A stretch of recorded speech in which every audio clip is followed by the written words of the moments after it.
యాండే ఎలా ఉన్నారు? బ్రహ్మాండంగా ఉండుంటారు. మీకోసం మన మధురాంతకం వారిది పెళ్లి కబురు ఎట్టుకొచ్చాను. ఓ బాలమి సేవిటి పాడేశారండి. పెళ్లి కబుర్లు చెప్పేస్తానండి.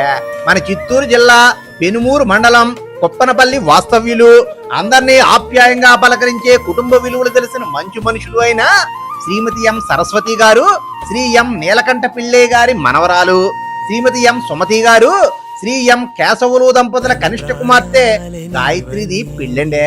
చూసారు అమ్మాయిని? అజంతా శిల్పంలా కొందన బొమ్మలా ఉండి ఎప్పుడు నవ్వుతూ ఉండే గడుసురమ్మాయి అండి.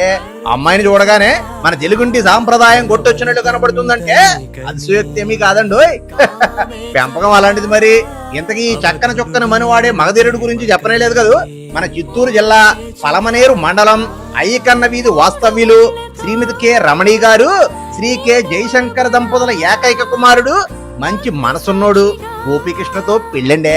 ఇంతకే అబ్బాయిని చూసారా?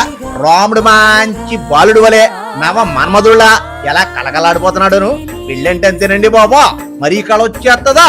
ఏదేమైనా జంటను చూడాలి గాని తిలకా గోరింకల్లా ఉన్నారంటే నమ్మండి.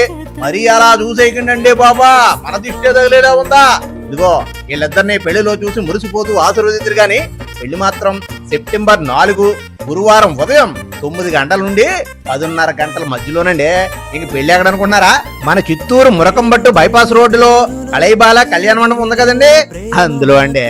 అలాగే విందు రిసెప్షన్ సెప్టెంబర్ 3 బుధవారం రాత్రి 7 గంటల నుండి అంగరంగ వైభవంగా గుమగుమలాడే వంటకాలతో ప్రేమాప్యాయతలతో వడ్డించేస్తారు. మనసారా విందు ఆరగించేయాలండి. అందువల్ల మీ ఇంటిల బాధికి చెప్పొచ్చేది ఏంటంటే, ఎన్ని పనులు ఉన్నా పక్కన పెట్టేసి పిల్లాజాలను తీసుకుని తప్పకుండా రావాలండి. రాకపోతే మాత్రం మనకు మాట వచ్చేస్తుందండి. మరీ ముఖ్యంగా మా పిన్ని బాబాయ్ పెళ్లికి అందరూ రావాలని దేవాంశ్ బాబు మరీ పిలుస్తున్నాడండి. మరి ఇంకా చాలా పెళ్లి పనులు మిగిలిపోని బేగా వచ్చేయండి మరి. హాయ్.